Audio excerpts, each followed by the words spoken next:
Welcome to our roundtable conversation. My name is Allison Mondel. I'm the director of EH-yah Ensemble for Medieval Music. And I'm smiling inside right now. I'm really, really excited to have this conversation and to share these incredible guests. And I'm truly honored and privileged to spend this time with them. They are being beamed all across the world here to join this conversation and to share with our audience on this really intriguing and incredible topic that we're exploring this spring in our programming. Those women who brought their mystical voices from the past and whom we have dedicated our lives to studying and understanding and deepening our relationship with their vision and their words and their essence. And here we get a chance to talk about that as it pertains to music, but more generally as well. And so I'm really excited to introduce you. So I will say, if you are here, say hi. Let us know where you are located. Let us know in the chat. And of course, we're going to be able to answer as many of your questions as possible too. I know I have a million questions, so I'm so excited, and I hope that I speak for all of you in tackling some of these really interesting things that we're going to speak about. So first, I would like to introduce you to Dr. Einat Klafter, who is in Tel Aviv, and is, I'm going to tell everybody what you see by everybody's name is their Twitter handle. So if you are a Twitter person, which I am learning to be, I will tell you there was a minor learning curve, but please, please, please go on Twitter and follow them and see what they're up to. So we have some wonderful friends. Hi, everybody. Sean and Monica, Kristen, Erica, and Ellen. Hi, wow. So many different places. That's incredible. So what I'm going to come back to Dr. Klafter, to Einat in a moment, but I'm just going to go around the circle. We have Lauren Cole. Lauren, who is, where are you, Lauren? Where are you located right now? I'm in Bristol in the UK. In the UK, yes. So I'm going to let Lauren introduce her work a little bit more. And we have Dr. Michael Hawn. Michael, where are you? You're not calling. Where are you located? I'm in the northeast of England. Great. And then we have AJ Langley. Hi, AJ. Can you say hi? Hey. Of course I can. Hello. Hi. AJ, are you in London? Kind of. On the border of London and Kent, but we kind of count. Okay. And I'm in Silver Spring, Maryland, outside of Washington, D.C., where our ensemble is based. And what is truly remarkable, I hope people don't say this too much, but I do feel like switching to virtual platforms this year has been so wonderful to be able to actually create opportunities like this for our ensemble where we are able to just connect all around the world. I think that's truly incredible. So I would love to start off by asking a question. The first question is, I'm going to lay this huge softball at you, and then I'd love you to just talk a little bit about what drew you to studying mysticism. So, Einat, who is your favorite mystic and why? It's such a tough question. But I think Margery Kempe at this point. She's not my only favorite, but she's the top. I always say it's like Stockholm syndrome at this point. She was my doctoral thesis, the focus of my doctoral thesis. But I also love the textual community that her book builds and that I've looked at through my dissertation and then works after her, but she is my main squeeze, so to speak, mystically speaking. And what drew me to her was the question, right? So I actually was working on popular culture in the Middle Ages, which is one of my obsessions, modern and medieval popular culture.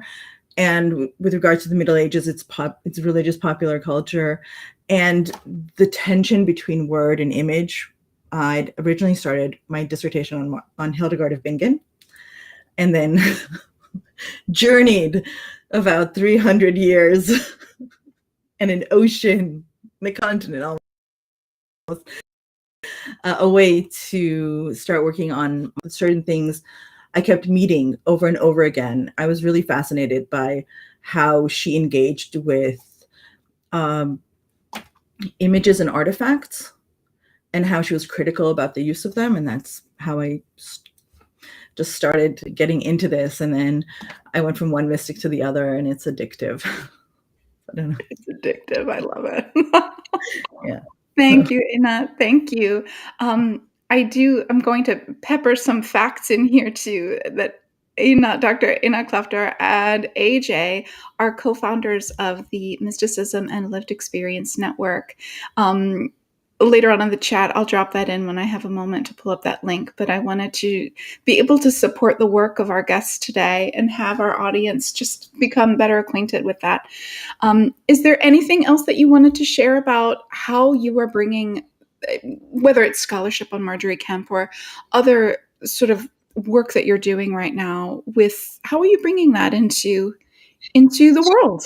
I mean, that's a huge question. Sorry. Well, and everyone else very so there's the network, which is more academically based, but we're very open to anyone who's curious about mysticism and wants to engage with it. So we have reading groups and webinars and special events that we do. And that stemmed from a project that I'm working on, looking at, which I call Writing from Experience, which looks at how the autobiographical impacts how mystics conceptualize and articulate the divine and their union with the divine, the Union Mystica. And on my journey, I found many people, or a considerable amount of people, who are also looking at this from different perspectives. First and foremost, my partner in crime, Amanda, but also Michael and Laura.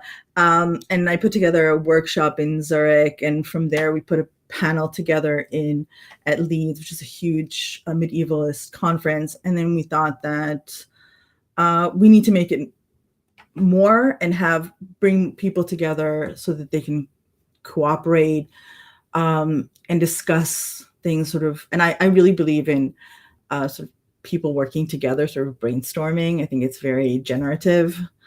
So that was the logic behind it. And the going virtual really kind of gave us a push forward and helped really bring people from all over the world. So we have people from Australia, from all over Europe, clearly people in the Middle East, and also America that have come together. So it's really exciting in that sense. I also teach, and I have a research lab at Tel Aviv University. And I'm slowly trying to also do more things that are more public facing. But yes, and I also recorded a podcast with Amanda. Awesome. And we'll share more about that too. Thank you, Einat. Yeah. Let's go to Lauren. Lauren, can you tell us, who is your favorite mystic and why? I mean, Allison, you'll be pleased to hear that my favorite mystic is Hildegard of Bingen. And why? Yeah. I mean, massive question as to why. As we know, there's so many facets to Hildegard's work that are just so fascinating. I think the most interesting thing for me, and the thing that I work on mainly, is her medicine and the relationship between her theology and her medicine, which is quite an understudied topic academically, but is of massive interest kind of popularly. Hildegard is of course well known for her music and her theology, but she's also really well known for her corpus of medicine, and yet this hasn't yet kind of come into the academic community massively. So I'm really interested in identifying those connections between the different areas of her life and working across her different texts to get kind of a more holistic whole picture of who Hildegard was, how she thought, and how that might change the way that we already think about her theology and her music. I'm so excited to hear that.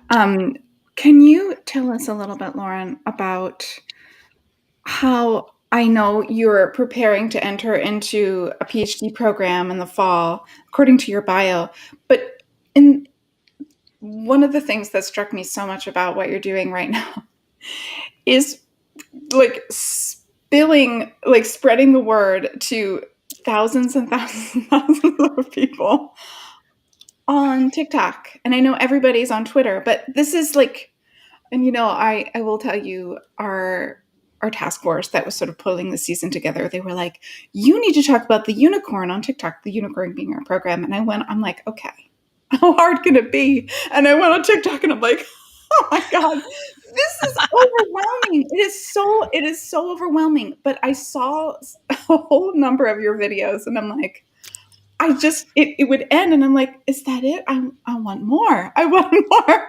And I'm going to share that link with everybody here. Lauren's TikTok chat. So anyway, can you tell us about what prompted you to do this and what kind of response you've been getting too? Yeah, sure. So, I mean, I don't know how widely known TikTok is amongst everybody, but it's basically a video sharing platform. You can share videos of up to 60 seconds, and it's very popular with Gen Z. So I, as a millennial, I'm too old for it really, but there we go. So it's really popular with that kind of teenage / young adult audience.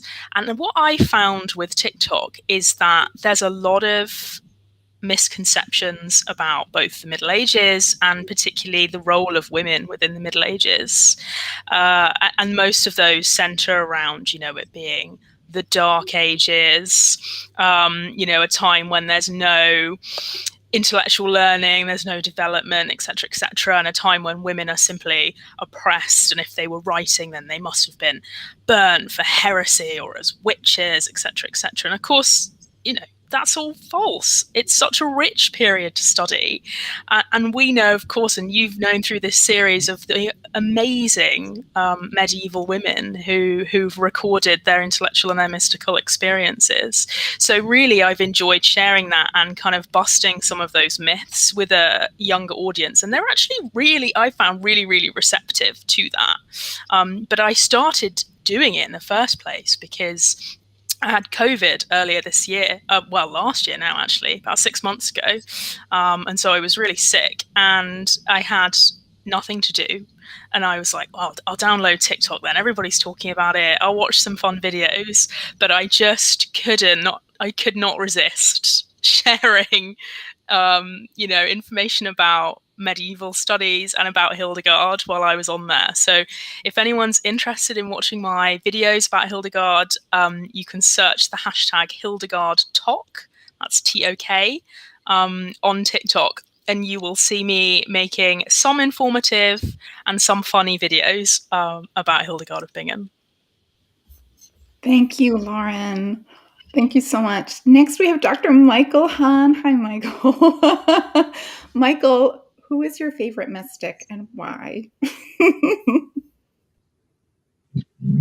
Yeah, I think my favorite mystic is Angela Fellini, who is still a relatively little known 13th century woman, but who is someone who is very regarded in her own day and since. She died in 1309, but was canonized, made a saint in 2013. So someone who is really relevant today, I think, and partly that's why she was canonized. So someone who followed St. Francis's footsteps and tried to live a life that was in some ways very similar to his. And I think partly why I'm particularly drawn to studying her as someone who was very imperfect, not someone who was some other medieval women like Clare of Assisi were depicted as being perfect throughout their entire childhood. never doing anything wrong. Whereas Angela is someone who really had to struggle in this way and struggle to perfect herself. Someone who was a teacher of theology in her own day and was very influential to many men and women throughout the Middle Ages and since, really, and someone who's still influential today. Michael, can you tell us a little bit about, in your exploring the works, and I was really struck by this very personal connection that is really hearkening back not just to a historical figure, but a person who's very human and admirable in that sense. How do you integrate sort of that sense of your own personal connection through your work, through your teaching? Or could you inform us a little bit about how you share this work? Yeah, through a mix really of academic work, of teaching. I recently recorded a post with AJ as well, to go on Spotify, a podcast, I should say. So yes, I think a podcast. So things like that, and I think also trying to talk more widely about and how medieval mystics can talk to modern spirituality today. Because I think if you talk to a lot of people, both religious people and non-religious people today, they might not be that interested in one specific mystic or one specific person in the history of Christianity. But I think if you can talk to them about how that relates to modern ideas of spirituality and modern ideas of mysticism, and the relationship between them, then I think that's something that generally interests people.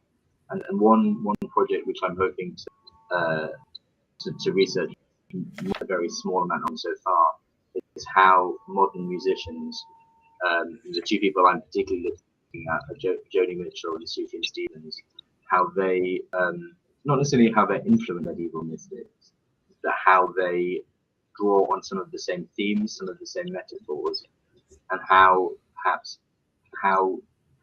listeners to their music perhaps receive their message in similar ways to readers of medieval music.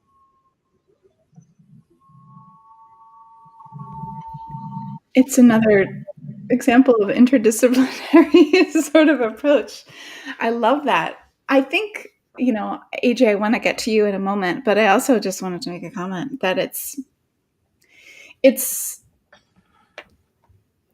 what I'm hearing is this sort of blend of spirituality into an academic field of research. And I know one of the challenges that I have felt personally in building a program around women's spirituality in the field of early music, it was hugely challenging. I felt really nervous about it, to be perfectly honest. But it's something that I feel is hugely important, especially as you were talking about lived experience. We're having an experience that I think I long to be able to include experiences of personal spirituality in our work, in our vocation. I sense that as an artist in my own work, and of course, when we start talking about people such as Hildegard, who cannot be separated from her spiritual experience. Thank you, Michael. I really, really loved hearing you speak about that. Let's go to AJ. AJ, we have this question. Who's your favorite mystic and why? And please go ahead and introduce yourself. I mean, you've stolen my question and I feel betrayed. So my favorite mystic is, she's called Agnes Blandbecken. Oh, for the people in the chat who missed it when Michael said it, his favorite is Angela Foligno, and she is phenomenal. But my favorite is Agnes Blandbecken. That's probably not her real name. It's kind of just attached to her, but she's a 13th century Austrian lay mystic who, if you are on Twitter and you do a search for her name, you will get references to either papers I have written or given at conferences, or people talking about one very scandalous vision that she has, and then me getting annoyed about it. And that's that's basically all anybody knows about her. But I love her, and she's one of my very favorite people of all time, let alone mystics. But I found her by accident when I was compiling a bibliography for my master's project on Margery Kempe. And I was trying to come up with a list of other lay female mystics who did stuff and wrote about things. And I found her name mentioned. And I then found the English translation of her book and kind of thought, there's a lot of stuff happening here, but very few people have written about her in depth. So that's what the focus of my PhD is kind of giving her a bit more attention and critical examination. What were her relative years, just so we have a little context? 1245-ish to, and here's the contestation that's going to be an argument I make in my thesis. People say 1315, it's probably 1297, Okay. the year of her death. Okay. Your assumption is safe here. It's okay. So that is so cool. And I also just wanted to ask you to just talk about your podcast that people have already mentioned, because we have people here that are excited that you have a podcast and they've been guests. Could you tell us about that? Well, I mean, they've been excited to be guests, but they're also very close friends and colleagues. So I just made them do it. They're all wonderful and their time. So if you want to hear any of these lovely people talk about their favorite mystic in greater depth, I have started a podcast called My Favorite Mystic, which is the second Twitter handle, although I added an S. I don't know why. It's actually just at My Fave Mystic. But I, can't spell. So I interview academics and scholars and people who kind of have a professional interest in mystics about who their favorite mystic is, their work, and why they love them.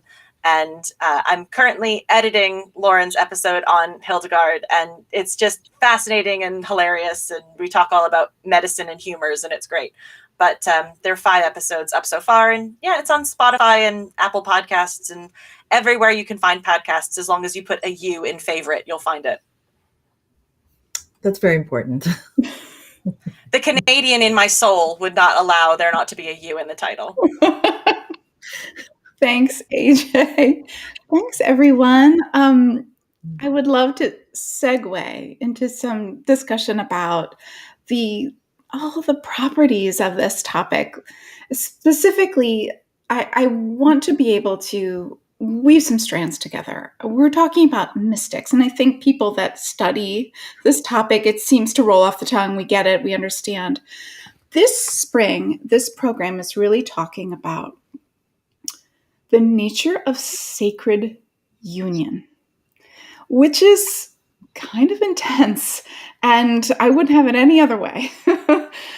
But I wanted to just ask, and feel free, someone to pick up the baton on this one.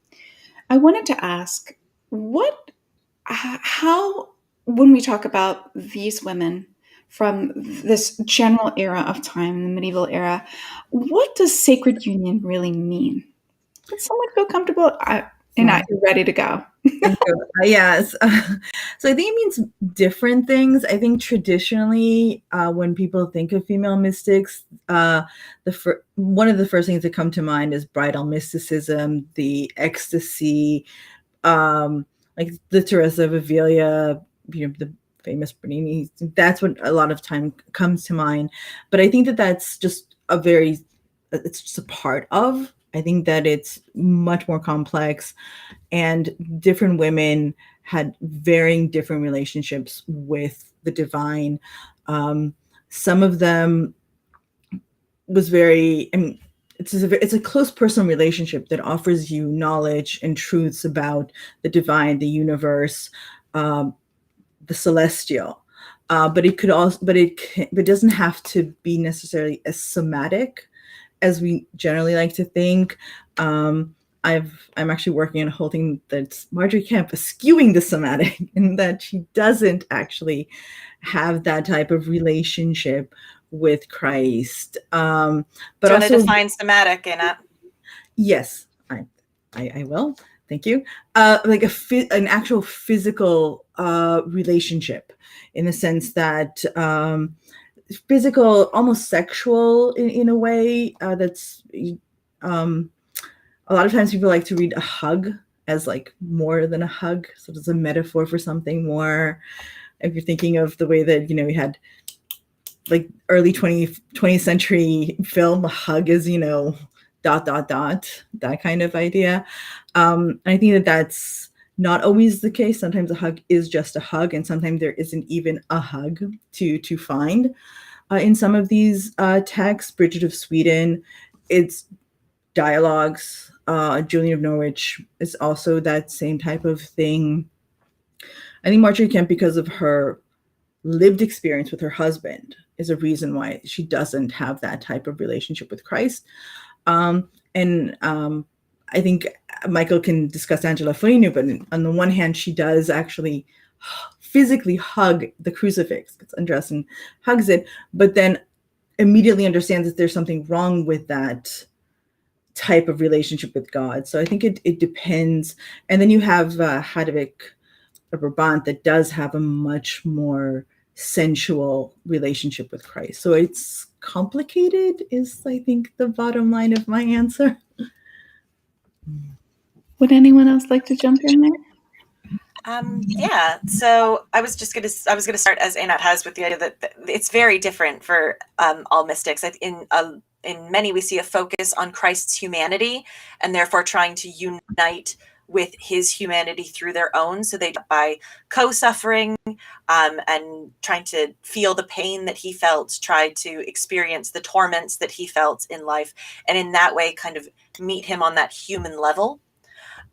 Also, we have the conceptualization in this period of the Eucharist as the body and blood of Christ. So actually taking the Eucharist is ingesting and kind of having God become part of you. So you see a lot of Eucharistic devotion from female mystics because of this kind of attempt at union. And then as far as the kind of conversational, this kind of personal relationship that they have with the divine, where they're pulled into visions and told secrets about the world, where they have a question and maybe they are just pondering it to themselves, and then the Holy Spirit comes over them and is like, here is your answer. Not going to keep you waiting. Here's the answer to this major theological question you're having that you should not know the answer to as a uneducated, illiterate woman, giving you all of this information. So there's the same way that you can have many different layers of relationships with different people. Mystics have varying layers of relationships with the divine, but they're all a sense of union. That's a great segue. Oh, Michael, did you want to add something to that? Oh yeah. I was going to say, I think one major aspect is, which I think most mystics would agree on, is part of what they're doing is trying to express the inexpressible. So that they would say that the union they have with the divine is in some way unspeakable, or the human language can't encapsulate it properly. So often the language of love or of eroticism comes in as what mystics see as the best possible way to describe it. You have almost two things going on, which is firstly that as the best possible way to describe the union with the divine, something that can't be described. But at the same time, you also have some mystics who want to actually say that this union is itself loving or erotic. So you get that kind of two-pronged approach to it, and in some cases, probably both things are happening.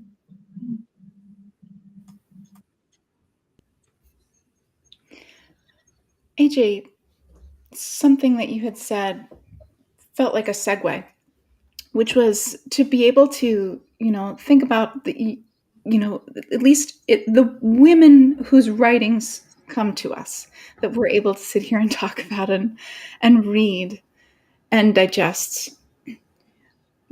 Something that really strikes me in particular about Hildegard von Bingen is when she is actually hears the prophetic call to write and she resists. Who am I to do this? And one of the things I admire most about her is that moment, as she writes about in the introduction of the Scivias, where she says, I heard the voice of God that said, write thus.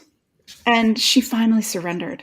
And so for me, it's a question of agency, of how we're seeing these women at this time and place, relatively speaking, and actually having the bold audacity to not only accept, say, an answer to a question that they're sitting around pondering, however deep that might be, but to actually then say, I'm going to write this down for other people to actually witness, and all of the ramifications of that. And I'd really love to hear from anyone who feels called to speak about this, about, how we are able to perceive that, what I'm calling audacity, but that agency to actually say, well, this is my experience, and I just had it. It is, as we just said, a lived experience. I can't deny that, but I'm going to bring it forth into the world. And what stakes that must have been. I think that, yeah, so I think that you see this in all the works of almost every female mystic. I would say this is kind of, we refer to as part of the humility topos. So the idea that they're, I am nothing, who am I am so little, God speaks through his lowest ones, therefore he spoke through me. And you see them in these conversations with the divine, that they're sometimes even arguing and saying, I won't write it down, I won't tell anybody these things. And they keep, getting struck down with sickness, or, keep getting told over and over and over again, you have to write it down. And that then becomes the justification for how they know these things, for that they didn't want to write them down. They're not claiming authority that, according to the ecclesiastical, they couldn't have. They were not allowed to speak about these things. They were not allowed to have this knowledge. It always fell back on the idea that women shouldn't teach, and that this kind of constituted teaching. However, if they were then able to put in enough miracles, enough divine knowledge, enough premonitions, knowing what happens to people after they die, reinforcing their experience through interacting with bishops and holy men who saw them as being correct, who saw them as divine, then they are able to speak about these things, because it's not their words, it's not their authority. They're calling on divine authority who is commanding them to make these decisions. This breaks bad for some medieval women, like Marguerite Porete, who wrote a lengthy treatise on her visions and her, theological ideas, and was declared a heretic and burned. So, in the case of some mystics, you have institutional backing, that they're a prominent person, that their convent is very prominent, that they're already dead when anyone finds out about their work, and a cult develops around them. But there are a lot of these stages of establishing their authority that is very much at the fact that they are women who shouldn't have this information, in comparison to male mystics who just write because they can, and they would have anyway. And I think that the institutional aspect of that is one that must be remembered as well when we're considering how mystics construct their authority, because although they construct the authority very carefully within their texts, or perhaps their confessors do that, these are often, noble women such as Hildegard of Bingen, who know how to navigate religious and political hierarchies because of their kind of, I suppose, their secular or their born identity. And especially mystics who belong to kind of traditional monastic orders like the Benedictines know how to navigate these spaces. So Hildegard, as an example, when she decided to share her visions with the world, or was called upon to share her visions with the world, went to St. Bernard of Clairvaux, who was the absolute celebrity of the time. And he put in a good word with the Pope, and the Pope authorized her visions. So there is also, within the construction of authority, or the navigation of that, a secular aspect to remember as well, I think. Yeah, I think we need to be very careful about the way we think of this agency, this idea that, oh, I am nothing, I'm empty. Also with Margery Kempe, who actually has a more tumultuous relationship with confessors and acceptance, but at the same time, she is in contact with all the archbishops and all the bishops. There isn't a house, an institution that she does not gain entry to, in that sense. So it's truly a trope that they play with. I sometimes think of it the way that we think of Kim Kardashian, in a way, that type of, we think that she isn't worthy in a sense, and then she has a lot of like the haters and so on. But at the end of the day, she's a woman with a lot of agency that knows how to navigate her world and the different technologies that she needs to, and the different institutions that she needs to negotiate with to gain access and to gain an audience into where she wants to position herself. So it's agency, but then through supposed lack of agency. It's sort of like a very fine line that they use when they construct themselves and establish their authority. Well, on that note, is there? Go ahead, Michael. I'm sorry. I was just going to say, I think I do see some parallels between what these medieval mystics were doing, which is to carve out their own authority and their own agency from their experiences, with what's happening in the last, especially 5 years, of people who are often marginalized, who by speaking about their own experiences are able to on a topic or on a particular important point of political discussion. For example, people from ethnic minorities or abuse survivors, by talking about their experiences, and they have an authority, and they carve out.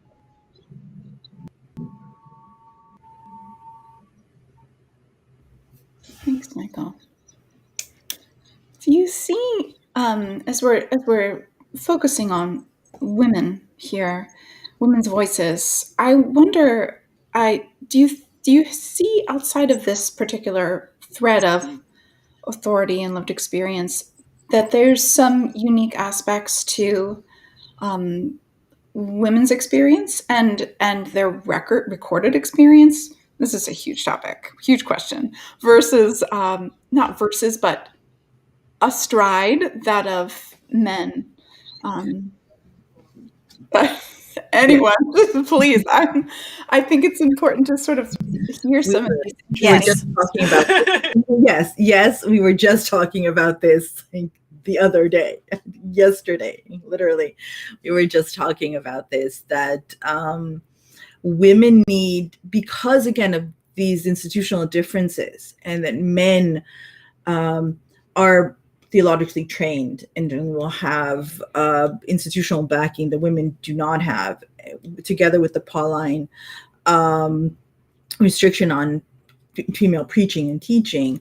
So women have to put together they have to structure their texts and their arguments in a very specific way. And you see it when you read these texts, so the proems that establish the authenticity and the authority of the text and the mystic. Because without a text, there is no mystic, in a sense. So it's this sort of part and parcel of the same thing. So you really have a structure that you see that you can find almost in all of these texts in various ways. that I think we call topas or tropes, but they are necessary so that we can also recognize their authority as we recognize also the genre that we're looking at and reading. It's a very structured genre. And also you have hagiographies also, which are very structured. But then you signal out that it is that genre and that this person has this authority and these experiences.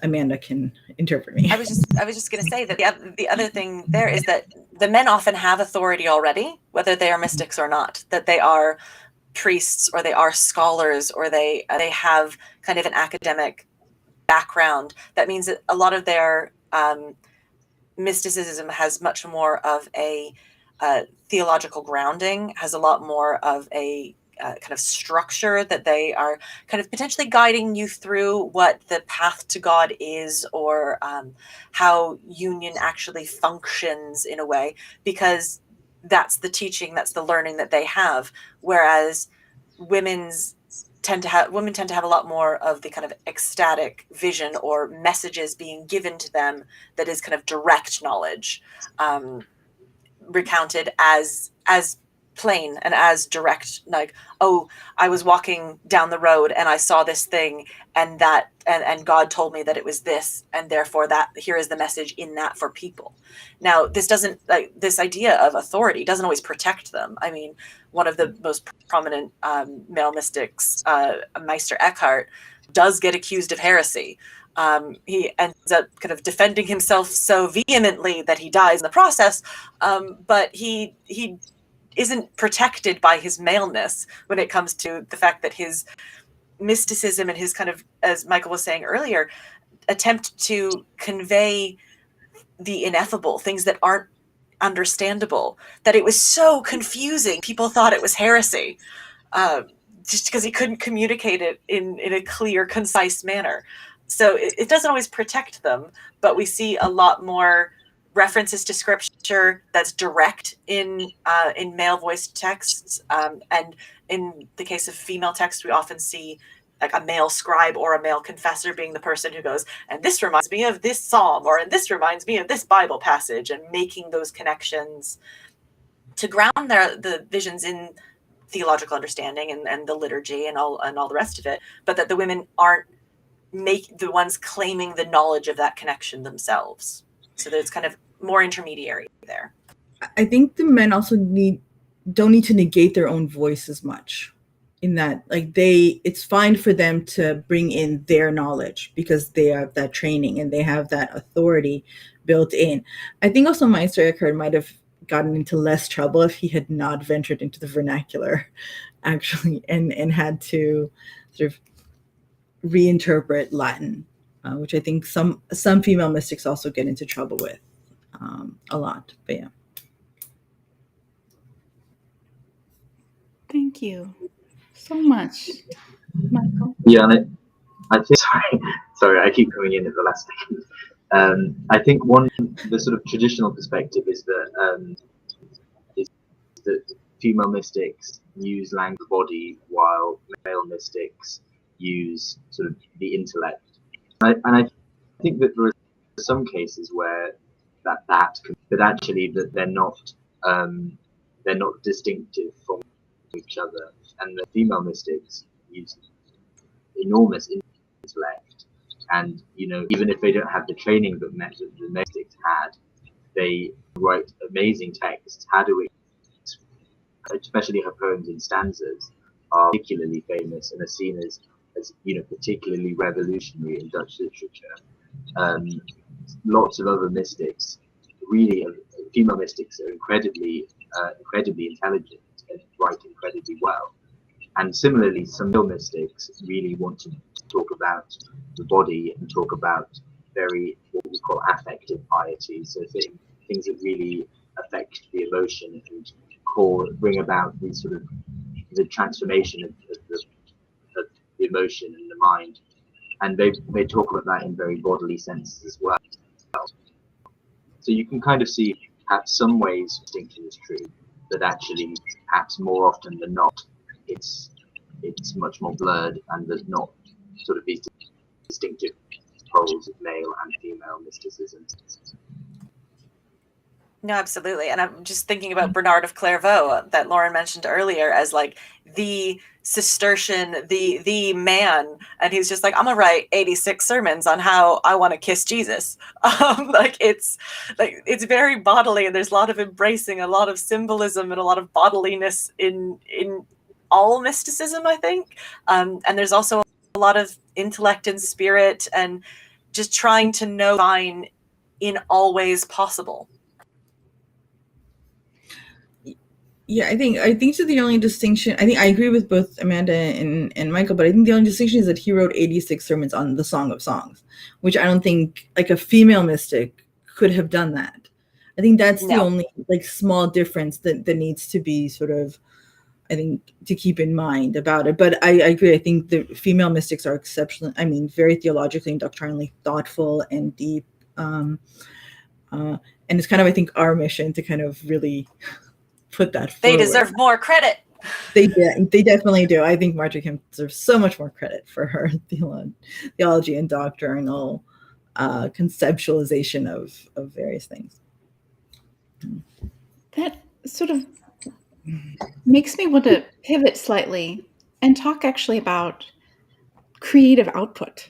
Like as we're talking about the various topics and ways in which these women, whose writings we have this record of their experiences and their, in some cases, visions, to actually talk a little bit about some of the unique qualities of their output. So, Michael, you mentioned Hadovich, and thinking about even and on this program that we're building, we have some of the prose writings, and then we have some of those the poems that are debated to be written by another person. So I wanted to ask about and just maybe offer our audience a view into the creative output of what women were doing. Were they just simply writing their texts? If we're talking about some of those visionary treatises of Hildegard, we have very detailed visions with a very thorough exegesis of all of those visions versus poetry versus song and all of the, and of course music, but we'll get to that in a second. Could anyone enlighten us a little bit about some of the unique qualities of the creative output from these?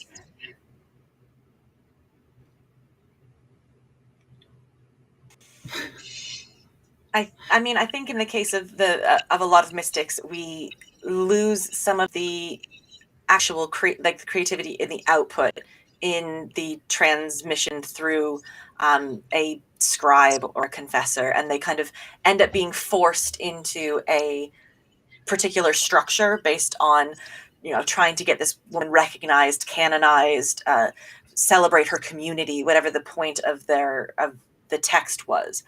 But within those, I think we see a lot of creativity with imagery, with the way that they embrace different aspects of life and I mean, we will come to it as you mentioned, but the way they talk about music, the way they talk about art, the way they envision the world and the afterlife in really creative ways that, seeing a net covering the whole earth, and that each piece of the net has different colors, and that corresponds to the different values in people's souls. And some people climb up it. Just thinking in all of these 3D textured, interesting, complicated ways that show that they are engaging with life and in such a distinct way. To be able to then envision all of these things themselves. I mean, one of the things that I argue in some of my work is that you can't see something in a vision that you wouldn't understand. Like, you don't have medieval women being shown penguins. They wouldn't understand them. Like, it's not something they can conceptualize. So anything that's being pulled up in a vision is something that they either have their own personal reference for, or that will be explained in the course of the vision because they need to understand it as well. So we actually can get a lot out of them of what their creative life looked like.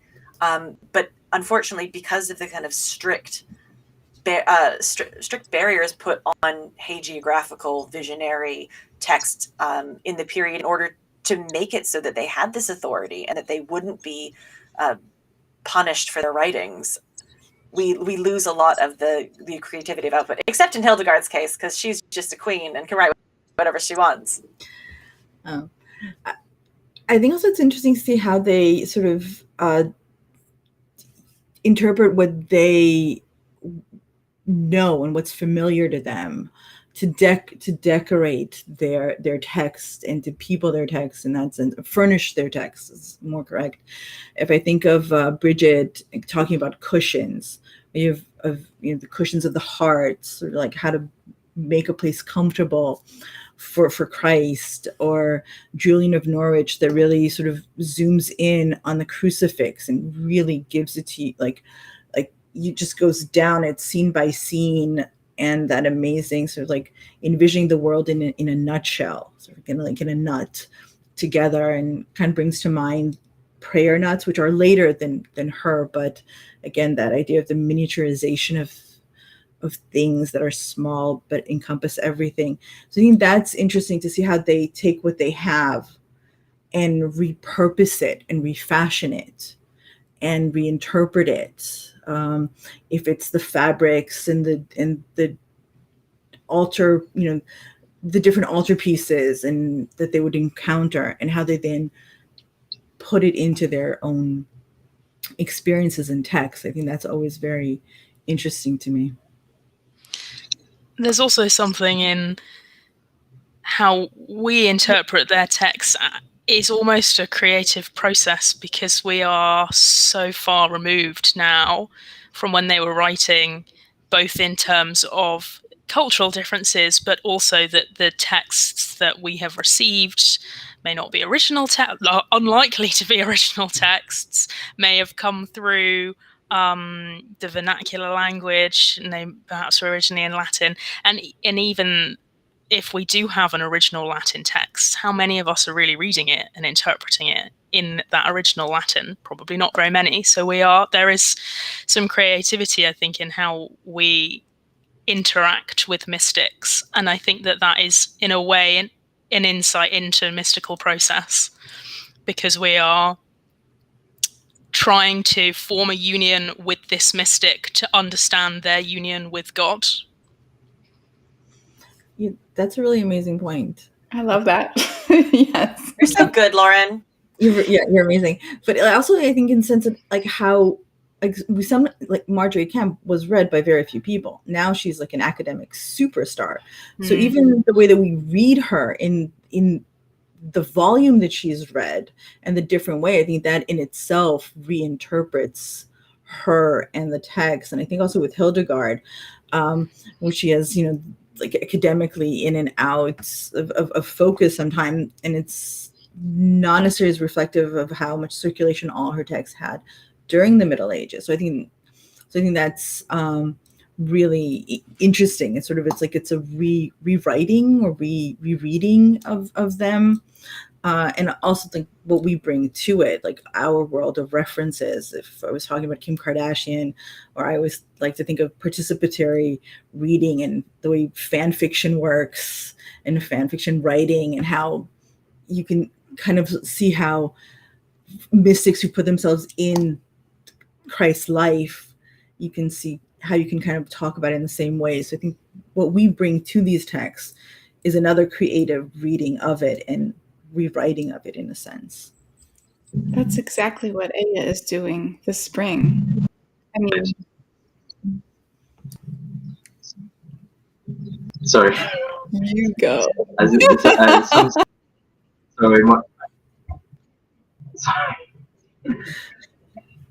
So said that the mysticism is not really about experience, but about sort of our experiences, the experience in reading it, and so it's, and while I don't agree entirely with that, I think it is a lot about their experience as well. It's important to, as Lauren, AJ, and Einat have all said, how it's about our interpretation of it and what some of the particular metaphors bring about in us when we're reading it, or when other medieval people were reading it or hearing it, because a lot of time these texts would have been heard rather than read. Thanks, everybody. So as I mentioned, music, of course, this being my entree into the world of the mystics. I want to ask a question about that, but I did want to invite our audience to drop any questions you have in the chat for our guests. We would love to hear from you. I wanted to ask because I don't really know, but I'm curious. On the topic of music, because Hildegard being the standard bearer of having these different creative and almost scholarly modes of output through her writings, through her compositions, through the illuminations, however you choose to view how those were produced. But there's only one example that I know of, and it's Margery Kempe, who speaks of music. But I'm curious if you, with your collective knowledge, have more understanding of this, where she says she was in bed with her husband, and she goes, "Oh, I hear music. It is full Mary in heaven." And I cried when I read that. It was full Mary in heaven. And I was just, so you're like clutching your husband's arm, like, did you hear that? I wonder, are there any other examples that you can think of where, I mean, this to me is a quasi-somatic experience, as we're thinking about the senses, the physical senses. Any thoughts or understanding? Oh, absolutely. Oh, do tell. Yeah, no, it's funny with what Anna was saying about like, people who read these mystics in their lives, it's different than people who read them now. Not in Agnes's case. No one read her in life. No one reads her now, except me. So, but when she has her first vision that kind of that's recorded in the book, she talks about the voice of praise in the fatherland, which is what she refers to heaven as. And she says, a most sweet voice of praise is singing, but they're not singing with words, but they're praising God. And who is allowed to sing with that voice and who isn't, and who has this voice of praise, and how it is sweeter than all of the angels. But she also mentions other things. That she talks about minstrels being one of the gifts that God gives to humanity, and that the minstrels are the five senses, and that they praise, admonish, and exhilarate people with new songs and cause them to sigh devoutly. And so she does use music and dance actually as a way of giving over the feeling of these visions and the kind of call that she's having in them. She actually says that if she were able to sing with the voice of praise, if she had been allowed to, because she's not, but if she had been allowed to, then her heart would have exploded, and she wouldn't have been able to return to her body, because it would have been broken by this jubilation. So this kind of overpowering sense, because as Michael mentioned earlier, they're trying to communicate things that have no reference point to humanity. So they're using what they've got. And one of the ways of communicating this jubilation and praise is through references to music. Which would make sense also because of the liturgy. I mean, the end of the day, it's part of the daily week liturgical experience, which would be either at least weekly, if not daily, for many of these. And these women visited church on a daily basis as often as possible. And if you were an anchorite, you were actually attached to the church, so continuously experiencing it. So I think off the top of it, except for Margery, I know that there are, but I can't think of any, which I feel really bad about right now. Because when I read it, I was like, oh yes, it's like they hear music because they're banquets, because it's part of a banquet, and you have a lot of banquet imagery in mysticism in general, and in the altar pieces. If you think of Van der Weyden, I think that you have like the harps and the angels with the harps. So your visual rendering of music. But yeah, but it's something that would go hand in hand with their daily experiences. So it's actually interesting to see how that works out in the text. Just the choirs of angels singing all the time. Or choirs in nunnery, so you have the choir, which is a very important part. And beyond, I mean, Hildegard really gives it. Lauren can speak about this more, or Allison. But yeah. Yeah, absolutely. Music is. Hildegard writes so beautifully about how music is the voice of angels, and is in and of itself a way to achieve sacred union. And I'm just thinking of that time at the end of her life where she must have been 80 years old, and she buried an excommunicate in holy ground. Church obviously was not happy about that, and banned her from taking the Eucharist, but banned her from singing. And it was the singing that she wrote about that she was so upset about being unable to participate in. And of course, Hildegard, being, noble and knowing how to navigate things, started a letter writing campaign, which worked. But the centrality of music to Hildegard is, I think, really strong in that she focused more on not being able to sing than she did on not being able to take the Eucharist. And I think it's, for a lot of mystics, even if they're not hearing music, they're hearing sounds, and their experience is a very sensory, sort of big part in that. And I think also that mystics often write, as I said, Hadwick wrote a lot of poetry, that a lot of other mystics wrote songs or wrote poetry which was later turned to music. I mean, probably Jacoponia of Todi Marta, which is incredibly famous, which is lyrics which have been turned into compositions since. In other mystical traditions, this happens a lot as well. Indian mystic Mirabai or Mira, who would actually basically run down the street singing songs about her experiences. So I think this is happening a lot. The hearing of music, both by the mystic and by people reading or hearing them, can make someone particularly disposed to this, the sort of the rhythm of it, can almost bring about visions or experiences in that way as well.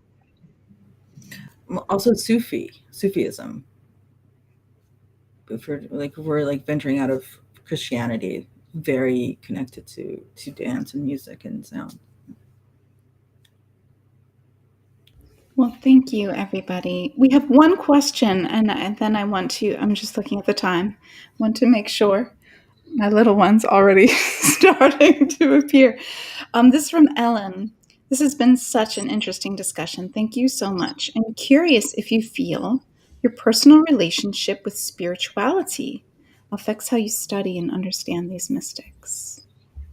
Yeah, this has changed for me. So I am not a religious or spiritual person myself. And I think when I first came across these women as part of a history program, I kind of thought, why would they make all of this up? It's just so ridiculous.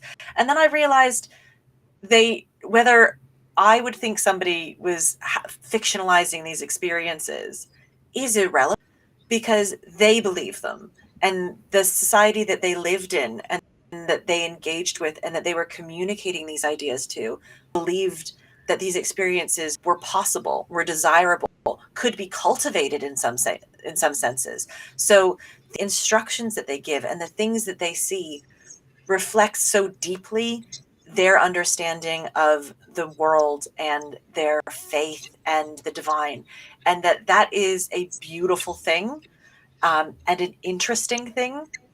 And so I try to separate out whether or not I believe anything that's happening to them, because it doesn't matter what I think with regards to the legitimacy of any of it. But what is there is their passion. And I feel the same way when I go into a beautiful cathedral and I see all of this amazing religious art, and I just think that you had to believe something so strongly and with such passion to make all of this. And I find that inspiring and beautiful, and it just makes me excited to read about them and to champion things that they saw and believed. Not all of it. The medieval period is very problematic in a lot of ways, but there's a lot of beauty in them that I think transcends one's own spiritual views. I think I'm closer to like Amanda's position on this, because I'm not a religious person. But I kind of like to say that I practice suspension of disbelief when I read the text. I believe that they believed, and what interests me is how they interpret what they experience. So the visions themselves, the texts themselves, the constructs around it. And that is why I'm most interested if Hildegard had experienced migraines, or someone stared at a blank wall for 15 hours and then had visions, as people who study theory of mind are interested in doing. I believe that whatever they experienced, this is how they interpreted it. And this is what interests me. What is their lived experience? What is the culture around them, and something that made them believe that God told Hildegard that she now needs to move convent, so or that Margery now needs to like go forth and journey to the world outside to Rome, and so on. So those are the things that I find that are interesting to me. And I also kind of do agree that there's it's a world saturated with sanctity in a way. You see it in the art, you see it in the constructs, but in the sense that I think that we also have things that are very dear and near to us that might in 100 years seem really weird to other people. If it's your Funko Pop collections, or that tour you did to all the best restaurants in an X city, which is another type of pilgrimage. This is just, it's not a religious one, but it's a different type of things that you cherish and hold dear to you, which is not the same as it's saying a religion, but I think there are different levels of things, and I think that's very, I like to respect that aspect of it. I have a similar experience to both Einat and AJ. I wasn't raised with a faith. I was raised in an atheist family, but always to visit English country churches, because I was raised in the countryside. So that was always a very present part of my life, even if what happened on a Sunday in the church wasn't necessarily a part of my upbringing. So then finding this whole world of incredible women writing these really, really complex texts, all based in something that was familiar but not known to me, that was what I think really piqued my interest and still keeps me going every time I see something in a text that's a reference to, say, I don't know, the tabernacle, for example. I'm like, well, I'm kind of aware of that, but I want to find out more. I must find out more now. And it's like I feel a bit like Hansel and Gretel. There's just all these little breadcrumbs left for me to follow.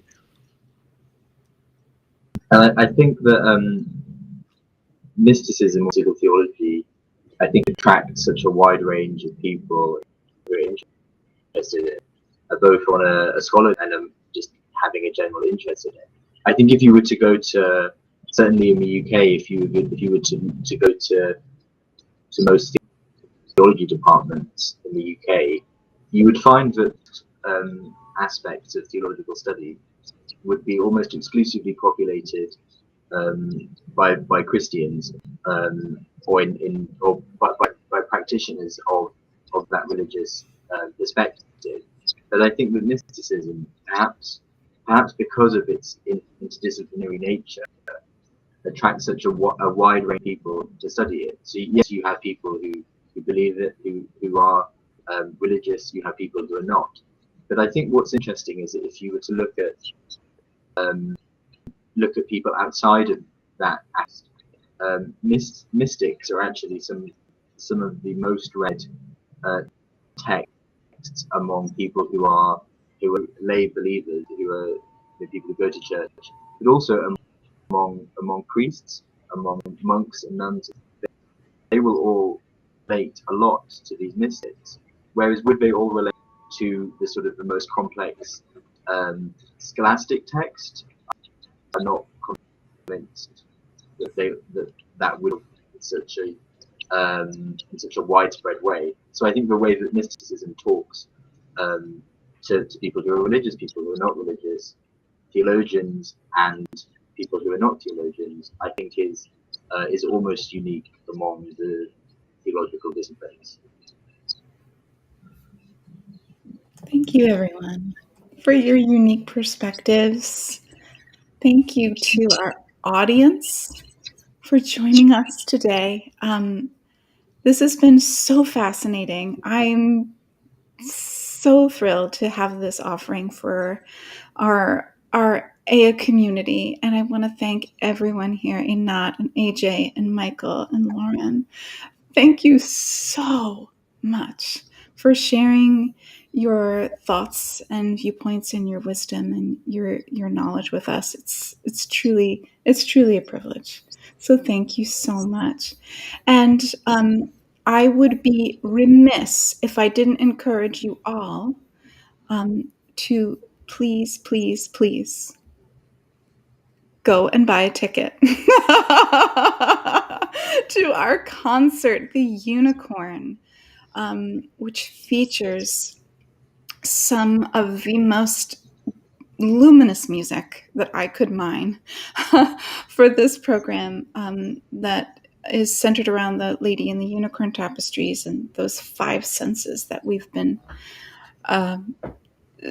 alluding to in this conversation, but how all of the music included is by medieval women composers, and also including texts read by a core of volunteers speaking these variety of medieval texts of mystics, of some of the women that we've been talking about today. I'm so thrilled. I hope you will all join us. That is next week. I can't believe it. Yes, it's true. So I want to thank everyone for coming again, and I hope you all learned so much. Thank you, everyone. Take care. Thank you for having us. Thank you all for watching. Yeah, thank you. all.